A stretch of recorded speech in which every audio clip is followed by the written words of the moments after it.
If you're a high-achieving woman who's exhausted by stress, stuck in constant conflict, and tired of being overlooked in the exact rooms where you know you were born to lead, then this podcast is for you. So here's your host, Pallavi Jain.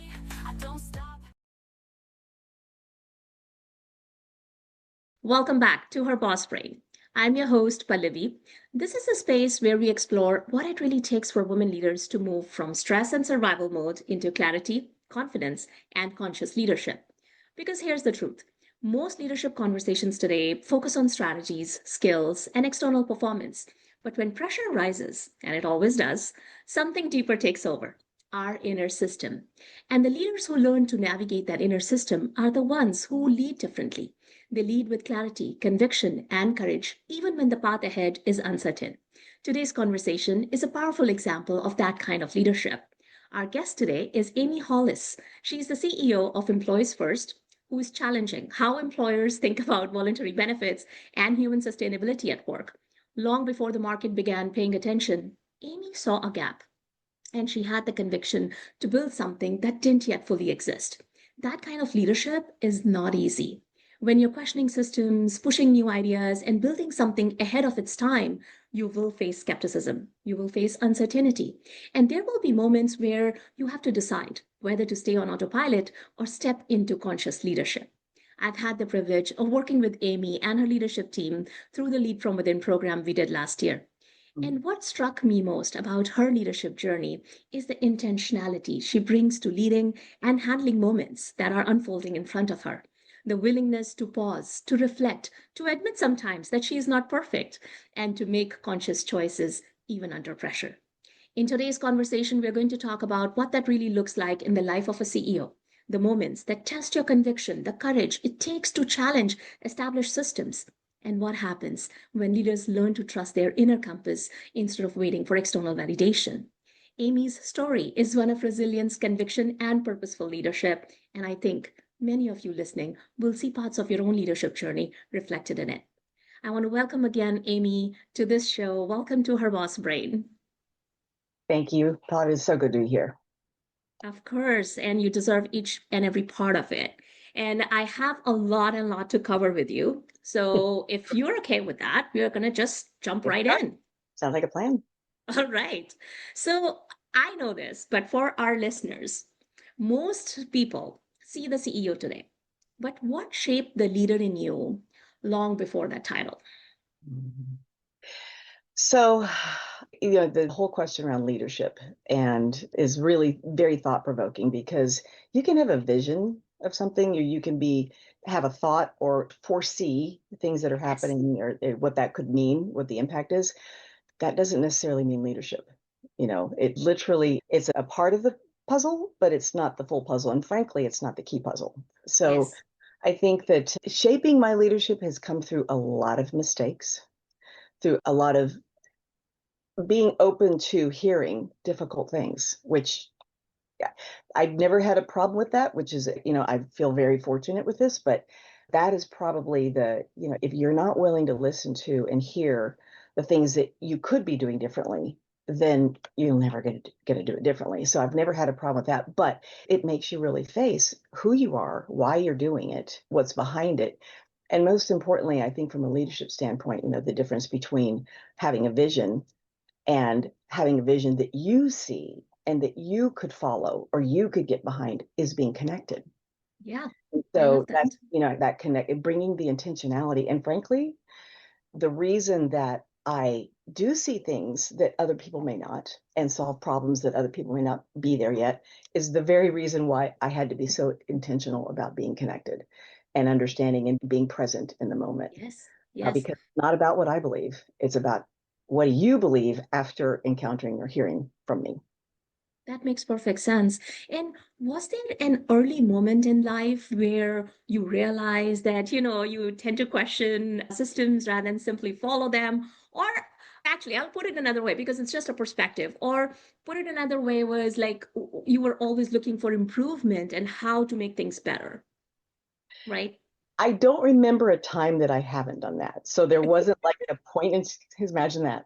There wasn't a point in time that, that's just been a part of my DNA of like, and I love that. You either love what you're good at or you're good at what you love. I'm not sure which is which, but it Yes. literally gives me a euphoric feeling to solve problems. I love that. And the other thing that gives me a euphoric feeling is seeing people kind of rise above what they thought, who they thought they were, or perform or get who they are with. They didn't know that before. I love that too.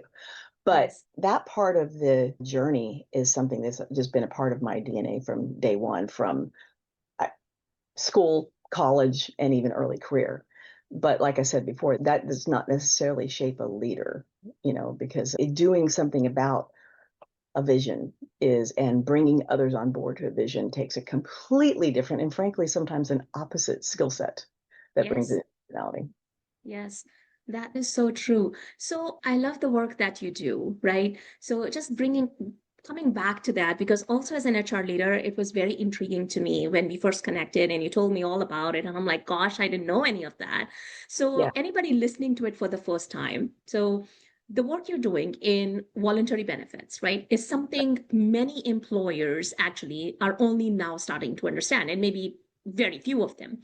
But what problem did you see early on that others weren't seeing yet? If you can talk about that, because I think a lot of HR leaders like me didn't know what their broker was telling them, what was really happening. And I think it's really enlightening to really understand how this all works. So if you can tell us a little bit of that, somebody who has not heard any of this, so it makes sense to them. Or just to give a high level, voluntary benefits first defined, and we're not talking about supplemental life or disability, which have been a part of the fabric of benefits for years and years Yes. and years.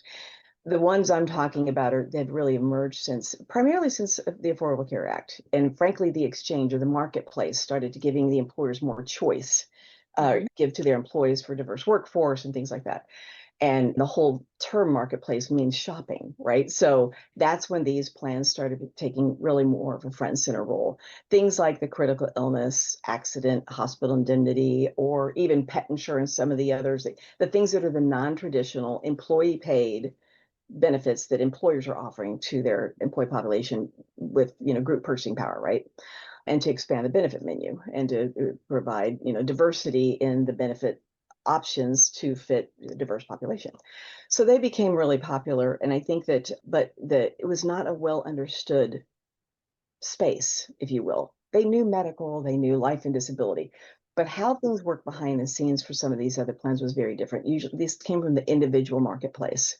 So, individual policies that you really can't change the plan design and pricing based on your population. That has evolved, but where it came from is really important to where we are now. And the number one attribute of these plans is because they can be really great plan designs, but there was a lot of money in these plans, a lot of profit margin in these plans that used to go towards an agent that was, having to promote or sell the plan as individual products and mitigate the carrier's adverse selection by selling it at the work site. Ask about it at work. So that was a huge campaign in the early 2000s that really kind of anchored this. But Yeah. then these plans became a part of the benefit menu. Employers were not really understanding very much about it. And that what I'll call an ecosystem of benefit delivery, benefit consulting, benefit, all of the different aspects of the benefit delivery system. There's a lot of margin in these products that could, that they became profit margins for the benefit ecosystem and not necessarily with the employer knowing or understanding it. And they're the fiduciary.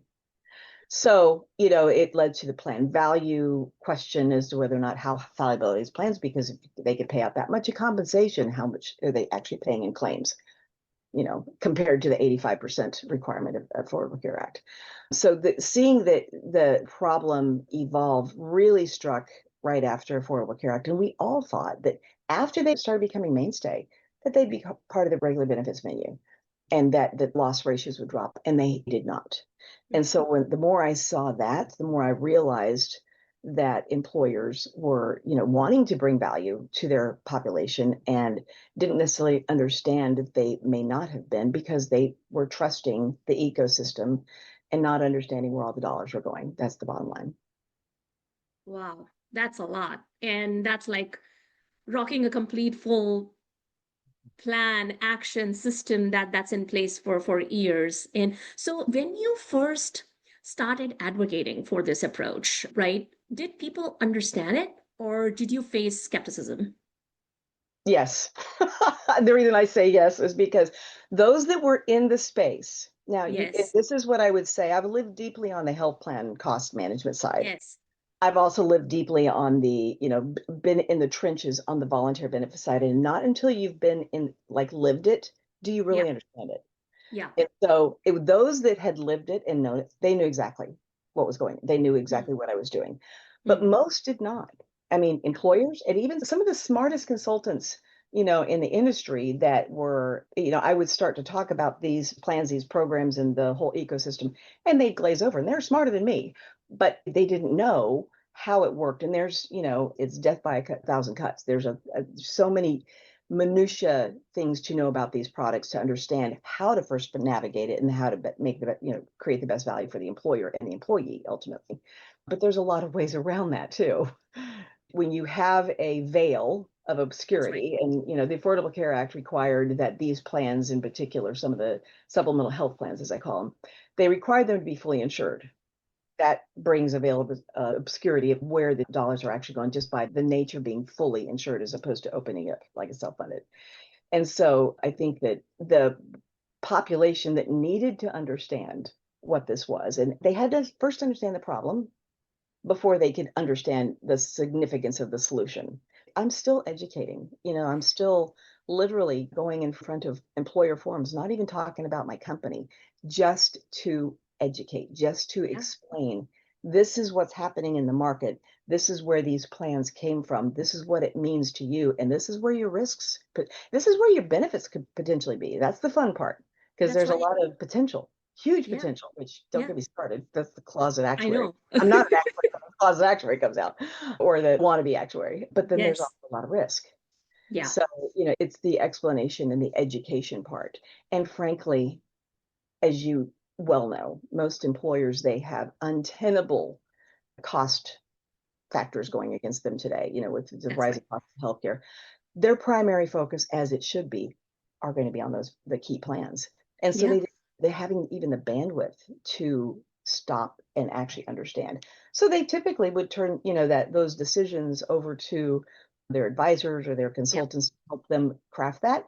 And that really great consultants out there that are really assisting employers in very appropriate and very meaningful ways, and many that are not, yeah, because so much money to be made. yeah. Behavior incentive, Bobby. This is what behavior will follow incentive. And so you have to figure out where the dollars are going to understand what the incentives are and where that misalignment of incentives could occur because of where the dollar's low.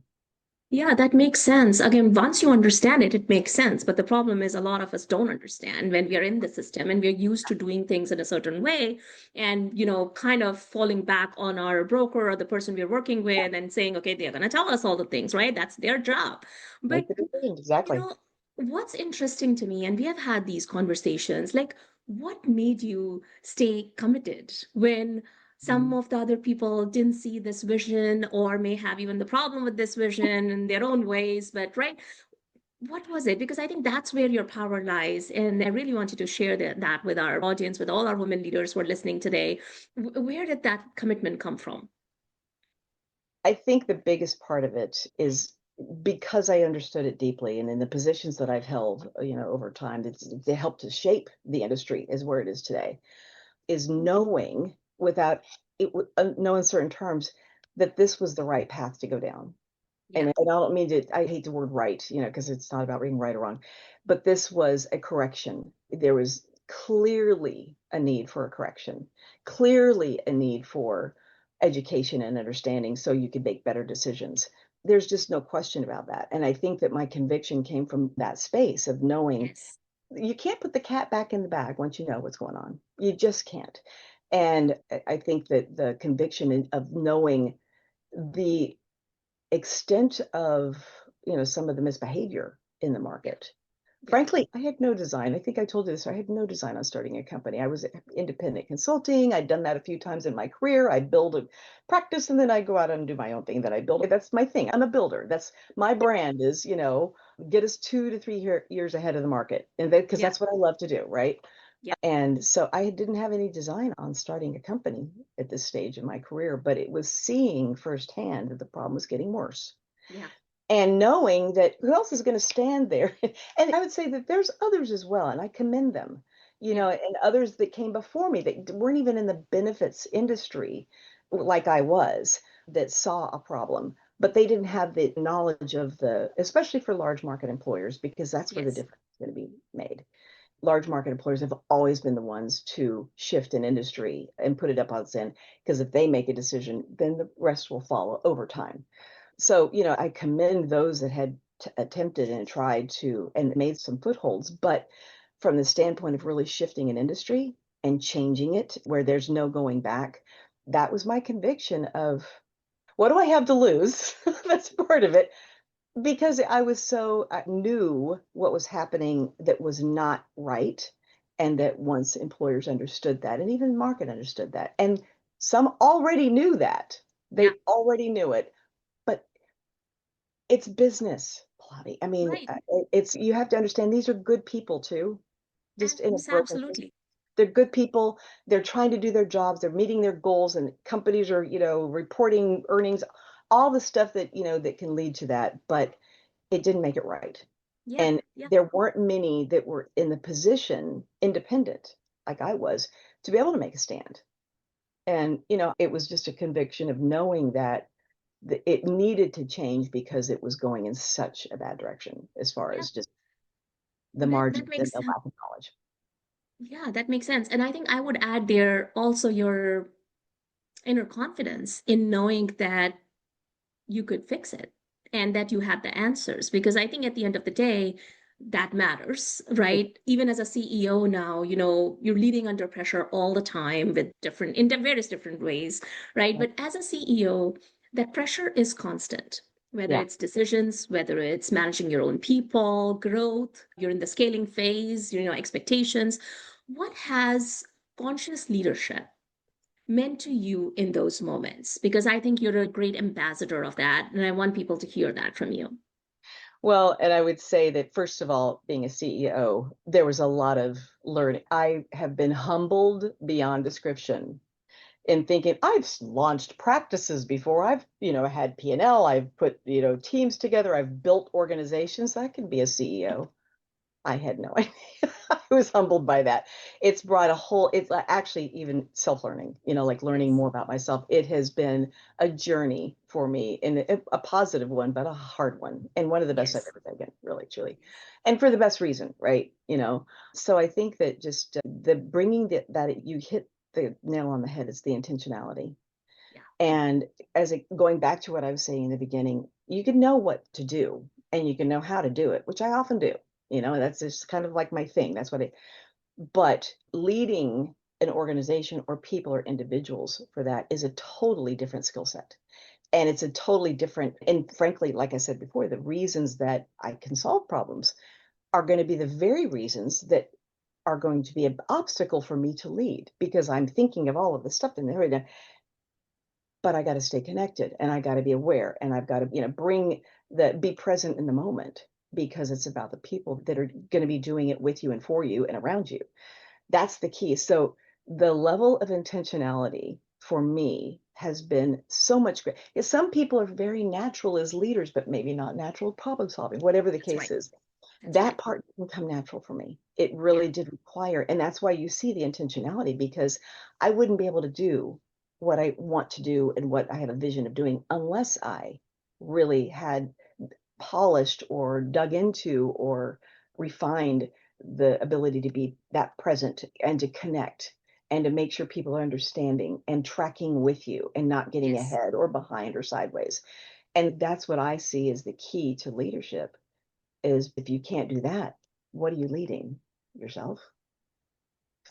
It's like Yeah. you have to bring the energy that you feel convicted about to a broader set of people so they feel the energy and then they can do their best and do better than you in certain categories. Yes.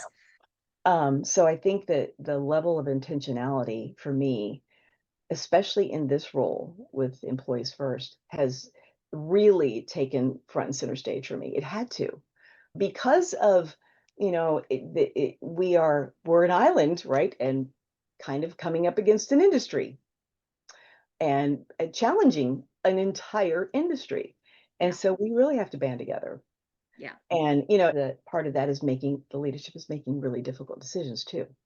Who should be a part of that team, right? Absolutely. Or, it's just making decisions around the kind of team members to bring on board is very different when you are with a young company than it is, when you're with an That's established multi-billion-dollar firm, even though you're starting a practice. That that's was right. a learning for me, Pallavi, that like I said, a humbling learning, but a good one, a really Yeah. good one, and Yeah. something that I had to do if I was going to set out, actually accomplish what we set out to do, which was change an industry. No, that makes sense. And I know you have many of these. So could you share, like, recall a defining leadership moment where the stakes were high and you had to trust your gut? Whew, there's several. It tells you a lot. I think that some of them are internal within the organization, making really tough decisions in shaping the team and Yes. even shaping the direction, staying the course. I would tell you, just it's been grit, because as we've developed this organization, we started going down roads and it was the wrong road. And we'd have to go back and go down a different road. And that was it. So it's been a winding road. And I think that the tenacity and keeping the energy towards seeing the goal, seeing where we needed to get to, that was probably the most important aspect of making sure that I kept that in front of mind, because it would have been so easy to stop, quit, redirect, go into, and it to this day it would be, but it's really keeping in the front of mind where we were headed and why I started the company to begin with Yes. and why people join the company, right? It's like that was really defining it. There were more moments than I can even probably describe where we started going in a direction and needed to redirect. It turns out that every single one of those situations, and I said this to you before, it's where we have a guardian angel, because decisions that I would not have known to make, Yeah. I was stopped by a brick wall. And it's like, well, I got to find another direction. I wouldn't have done that had the brick wall not hit. And it turned out to be the best direction for Isn't us. that Which, amazing? like, yeah, it is truly, truly amazing. And beyond, this was not by my wares or anything. It was Yes. really fortunate. But having the conviction and the clarity of thinking back and remember why we were doing this and keeping your eye there, because if you kept your eye on all of the things that came up in the, we wouldn't be here. Yeah. And I do think that this takes a certain level of tenacity and grit, if you will. Absolutely.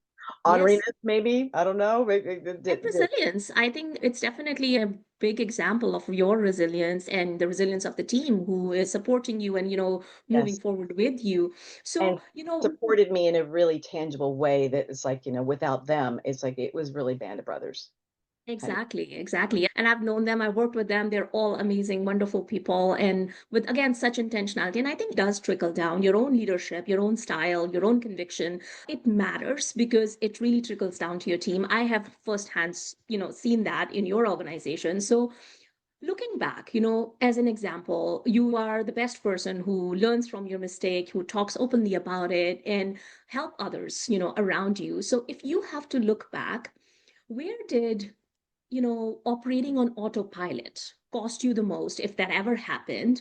Was that energy, clarity, or connection? Like any example you can share with us today. I think probably first of all, it's cost me in all three of those categories, but the one that is most notable to me is the connection, Yeah. because of going in that autopilot mode. And remember, my tendency is to, be in my own head, which is a part of the reason I can solve problems. But so I have a tendency to go there to begin with. But it's the connection has been the biggest price that I've paid, in all directions. And also, but the reason that it was so important for me to understand and really, really dig into that and understand, we bring ourselves to work. We bring our Yes. we can't get away from it. We bring ourselves away and really understand it's not just a price tag in the business.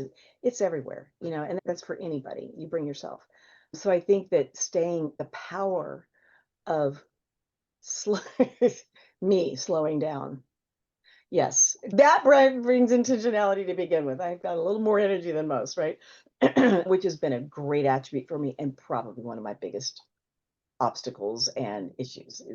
But slowing down enough and just stopping and just getting outside and being aware of what was going on around me and being connected to that has been the price tag and the reward of really addressing that and making sure that the connection with the team members or even people that we're working with, even our clients, just making sure that that has been like a wonderful epiphany for me of like how important that really is and how fulfilling it is, when you bring intentionality to that aspect. I love that. And I have definitely seen you in action, and I'm very, very proud of you. So You've let's been talk part of that about. journey. You've been a big part of the journey. So thank you. Thank you. So, of course. And so, when we worked together in the Lead From Within program last year, was Mhm. there a moment or idea that really landed for you? Oh my gosh, there's not one. I can't think back. There were so many things. And actually one of them, where is it? I'm going to find it. What your automatic, and here it is, what your automatic reactions are, that's just being human. And Yes. I'm pointing to this thing, like it's shaking up. This is how Yeah. people usually know me right here. And that's even in, good. So the awareness of that and the ability to take tangible steps and also not only the awareness of the impact. Yeah. There's a lot of energy here, and that energy can be positive and negative. Yes. And ways, Pallavi, that I didn't realize. And I think back on it, it's like that was the reaction that a person or something had that was not even remotely intentional. But just thinking back on that and realizing that was what the impact of, because whenever you have a lot of energy, and I do have that can be good and bad, right? Yes. And this energy can be good and bad. And so harnessing that in a way or checking it, bringing the tangible ways that you have taught us how to stop and be aware of it and actually course correct. That Yes. was, I think that if I had to say one, and I'm not perfect at it, but I have the tools. Yes, yes, And and nobody is perfect. And that's the thing. It's the, always continuous improvement that we're on. So if we have to bring back to the ATM framework that we talk a lot here as a tangible tool, which is again, arrive, take responsibility, and make a conscious choice. Have you used that ATM framework in real situations since then? oh, yes, like I said, I think that first of all, is taking the awareness. Yes, The being aware of what's even physically happening where and it could be positive or sometimes not going in a positive direction. The right. first is the awareness and then literally taking the steps inside of meetings or just in interactions with team members or clients or whatever. Those it you once you become aware, like putting the cat back in the bag, once you're aware of it, you can't be Yes, unaware of it, right? And you know what's exactly. happening. So like there's countless situations that I can't even really number where taking that moment, first of all, becoming aware of it and learning what to do like tangibly. And it takes practice though. That's right. That's the one thing. It's like you're not going to just think of it on your own, especially when it doesn't come naturally. It's your natural knee jerk reaction is going to be what it's been, especially with where you come from, Right. where your experiences in the past. That's going to come naturally. So doing the unnatural, like I used to be a big snow skier. I haven't, it's been years, but I love it. And it doesn't make logical sense for you to lean downhill to have more control. And for those of you that are snow That skiers, makes you'll know what I'm sense. talking about. You have Yes. to do the opposite of what would make sense or what your conscious is saying is that's safe or not safe. To lean into a steep hill makes you puts you in a safer position than it would to lean backwards, which you want to, and that makes you more at risk. So it's very similar to that. You have to go to those things that don't feel natural, and if they don't feel natural, you got to practice at it a lot for it Yes. to Yes. come up in situations where you can be taken over by the old reactions that you would have. And it's all about that. It's all about your reaction to the current moment, and that's about being present. Absolutely. and, reaction to the current moment as to whether or not it's going to be successful or not with the Yeah. team members, with your clients, with your family. It's across the No, board. that makes sense. And what just Amy said, I would just reiterate here because she and I have a lot of these conversations. But what she's saying is real life is happening in the present moment. Past and future are only your mental projections. They're not real. The real life is happening right now. And if you're not totally present, you're completely missing on it. That's number one. And number two, what you mentioned about practice, I talk a lot about that here because, it's easier to practice ATM and these concepts when you're not in pressure situations because it gets even harder because your automatic reactions take over. And it's really like building a muscle. When you go to the gym, you start small, you keep doing it, and you slowly and slowly you're building those muscles. Same way, you're building new neural connections. The more you do it, the more those are getting stronger. And before you know it, they will become your automatic kind of how you respond because you've trained your mind over the time with these small little things. So sometimes you may think, oh, what is it doing? It's such a small little thing, but you don't know what impact it's having on your brain, on your nervous system, when you continuously keep practicing the same pattern and the same way of responding rather than reacting, right? Just that one thing that we're talking about. So I am very excited for the phase of, your leadership, your company where you're in. I know you're kind of, in this phase of scaling for impact. So, from what I see, you're entering this phase in your company now. So, what excites you most about this next chapter? I would say that, there's a number of things that are exciting, but is the most exciting thing for me, truly, right, in this space, is seeing how, from the team, actually, the team's going to be the one that takes us there, not me. Yeah. And seeing that level of ownership and seeing that level of pride and seeing that level of, gumption and their tenacity, that is, I told you in the beginning, two things get me excited. One is solving problems, and the other Yes. is just seeing people rise up above where they even think they are. And I'm seeing Yes. that's really exciting. The impact on the market, that's been there from day one. The desire to make a difference, that's been there. All of the things, that's been there. But the thing that's exciting me now, that is real now, are those things with, Wonderful. having the team really be able to enjoy the success of where they are taking us, right? No, that makes sense. So, I was thinking about this. So, how do you see inner leadership, right? Because you live it every single day. So, the question is, how do you see inner leadership or the lack of it shaping organizations today? Hmm. Inner leadership is the number one. It's got to be first priority. It has to take precedence. You've got to give it, you have to practice it. You have to give it time, attention, focus, and you got to go to those places that nobody likes to go to. Yeah. It's not fun.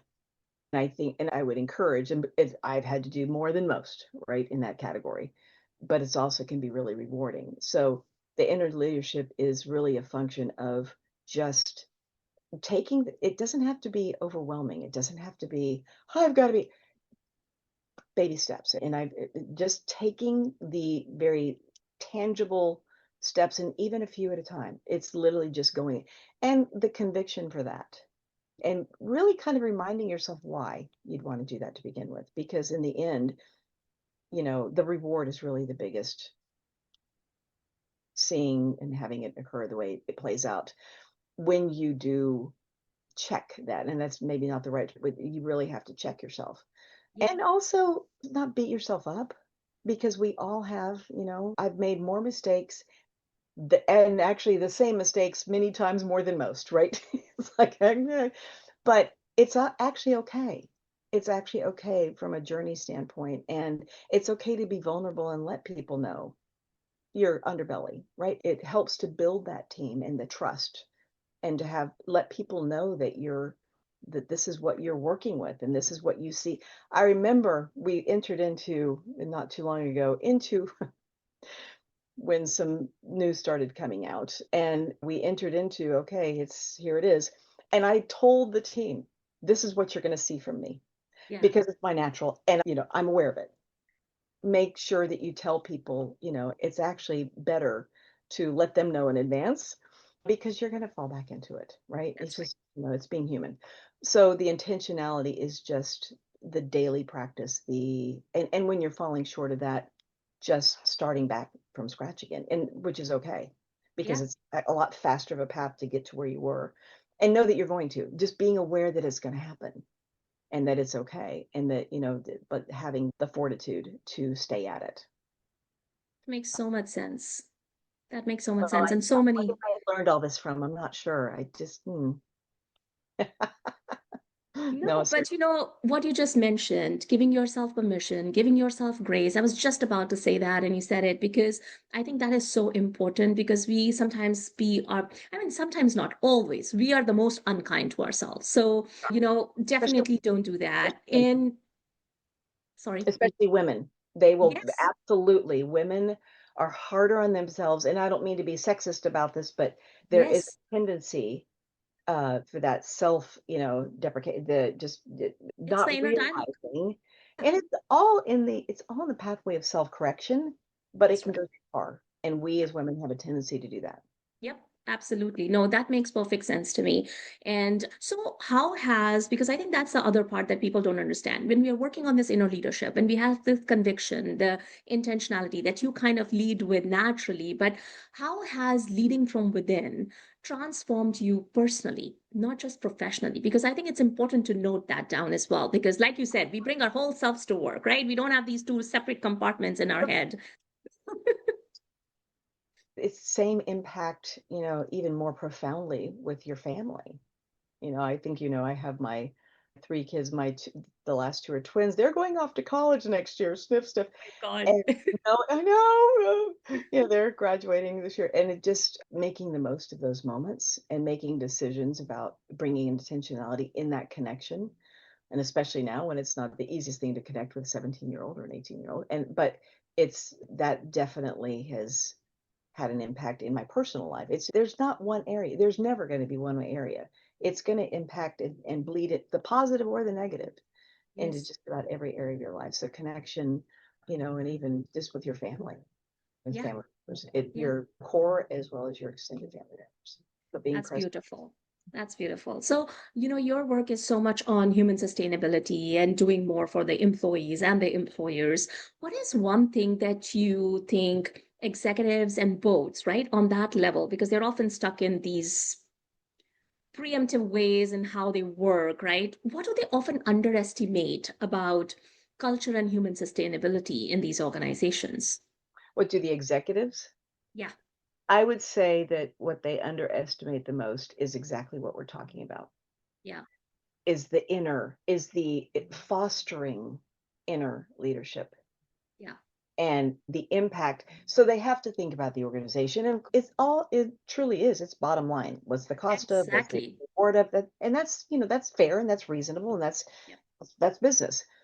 But having the fundamental understanding of, you can have training, you can have system, you can have process, you can have all of these things. You can have, consulted with the most impactful way to get to a goal or bring success is to address inner leadership of the individuals. And I think that's the thing that most people just don't are aware of, or they realize the impact, or are spending money on it, Yeah. or bringing intentionality to it, because it's not something that we've talked about some studies and things like that that have come out, but it's not something that's broadly discussed. They talk about health in the That's right. form of physicality and what happens and what's the outcomes and the cost and all that stuff, and not on the price of not having that level of inner leadership and the intentionality in those areas that we've discussed, and the impact on health, right? Yeah. Or even within their teams, being able to get the most out of, or the best out of, or for them to have their best experience with you. I think that's evasive for most Yes. employers, not just in benefits, but in all areas. Yeah. And that's where the power lives, in truth. But there's not the forum today with the kinds of things that you're doing can Yeah. shift an organization, but it's not as something that's known. You're very much in the space it's like, how first you have to No. educate. So this is why we connected. First you got to educate. Where's the problem? Because most people aren't even aware of it, right? That's right. That's right. That's right. So when we think about now the legacy of your work, Amy, which I so passionately support, understand, and admire, what Thank you. impact do you hope it ultimately creates? Wow, that's a good question. What impact? And it actually something that you do have to have the answer to. Keep bring that sustainability and bring that passion. There's layers to it, Yes. but I think if I had to distill it into a phrase or a word, is to bring a level of integrity Mm, to this space. Because if you can bring that, all of the outcomes, better benefit programs, trust, yes. all of the other things, stronger financial well-being, because that's what all voluntary benefits has always been about: financial well-being. Yeah. How can I, beyond the paycheck, get this employee to want to work for me? And then how do I help save them money from their paycheck or from their savings, right? That's all what voluntary benefits are. And so you have to think about, but those are all outcomes of just bringing truth and integrity to a space. And nobody's against making profit. That's making that not Part of but it. reasonable margins. And Yeah. and it's worth it. But Yeah. I think that that's a part of bringing the integrity to space. I love that. So, if you could tell every leader listening one thing about trusting their inner conviction, we have talked about a lot about conviction and intentionality here.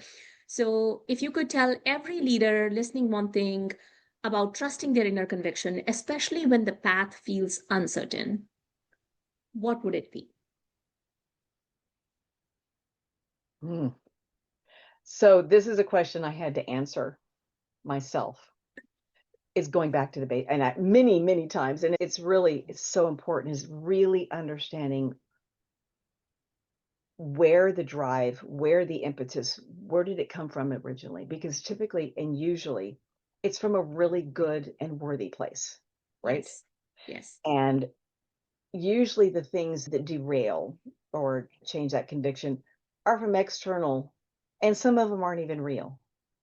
It's getting centered in, is that really the case? Is that really true? And the answer is usually no. But that is typically what will derail a direction because of, what is perceived. And it's not an easy thing to do, and I haven't mastered it. But going back to the very basics of what your conviction was to begin with, and I hate the word right, but I can't think it, was it on the right side? Is it Yeah. something that is lifting? Is it something that is making it better? If that's what's behind it, then that's where the energy comes from to keep you from being unstoppable, Yeah. because there are going to be a lot of entities and a lot of people that'll want to stop it Yes. for good reasons and for some not so good reasons.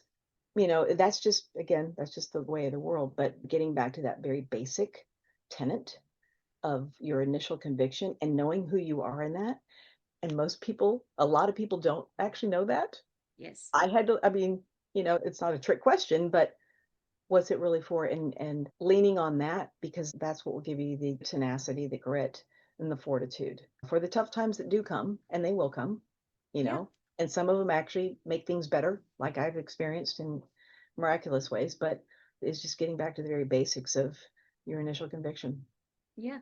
And I love that. And it makes perfect sense because I think from that inner conviction is where the inner clarity is coming, where the confidence is coming, right? Because then you know exactly what you're doing and you're going after what you kind of said, the right thing, or maybe creating that meaningful impact, right? That you're trying to make. So it makes sense because once you have that inner clarity, kind of what you said, when it's out of the can, cat is out of the can, it's out. You see it Yeah, clearly yeah, and grounding yourself and bringing back to that truth that started the whole thing.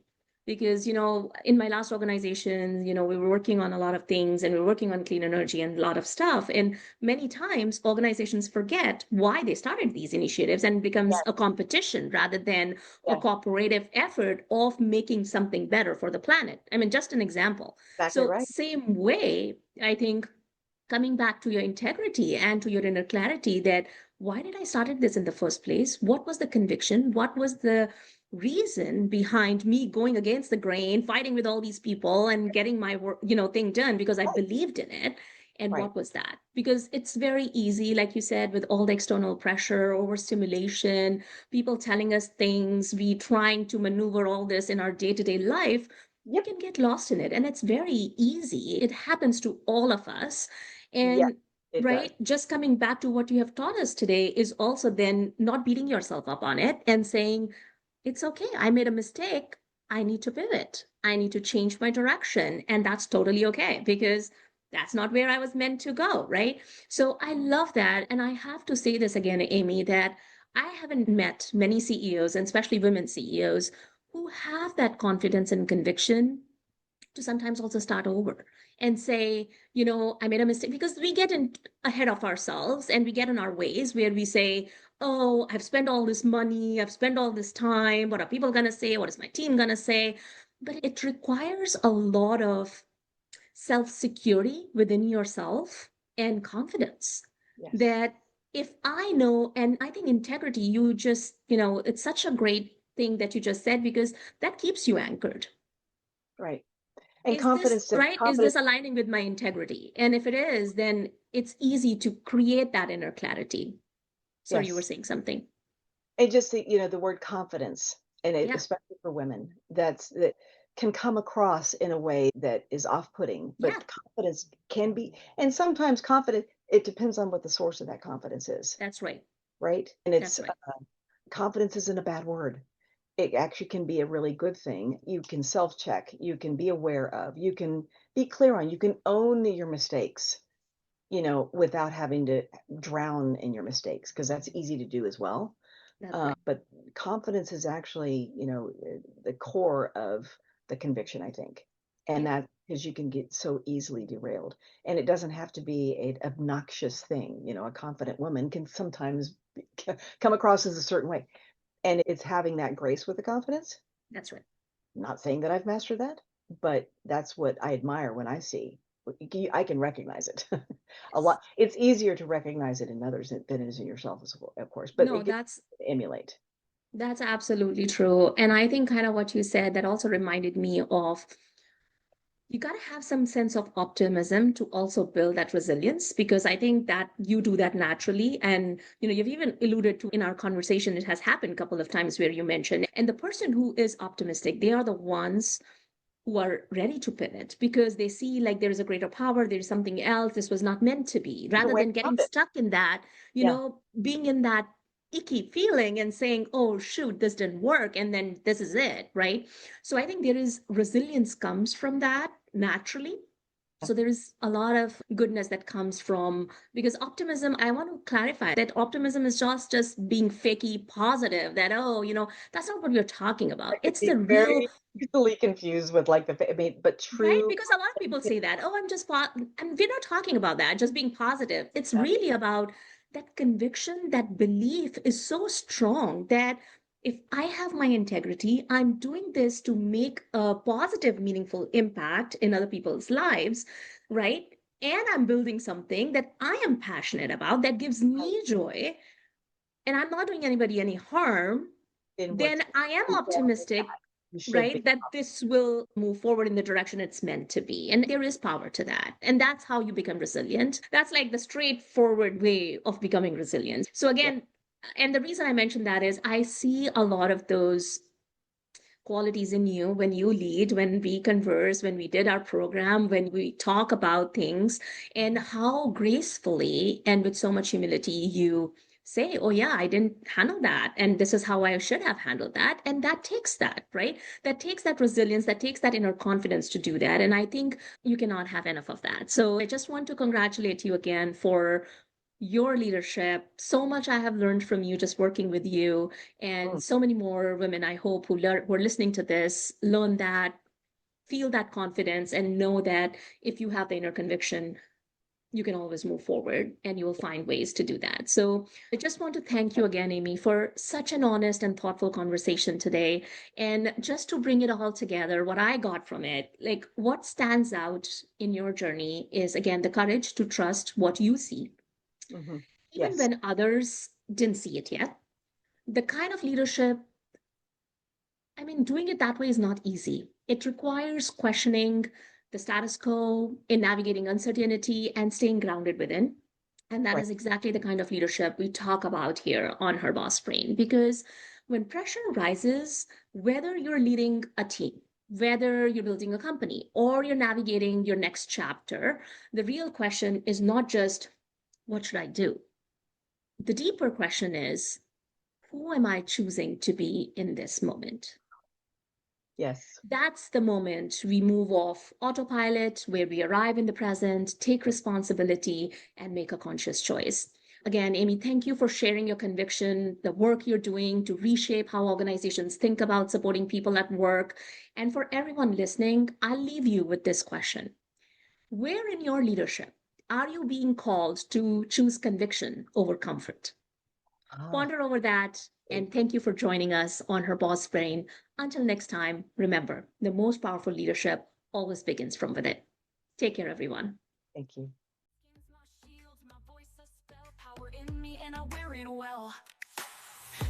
So that's it for today's episode of Her Boss Brain podcast. Head on over to Apple Podcasts, iTunes, or wherever you listen and subscribe to the show. One lucky listener every single week that posts a review on Apple Podcasts or iTunes will win a chance in a grand prize drawing to win a $25,000 private VIP day with Pallavi herself. Be sure to head on over to herbossbrainpodcast.com and pick up a free copy of Pallavi's gift and join us next time.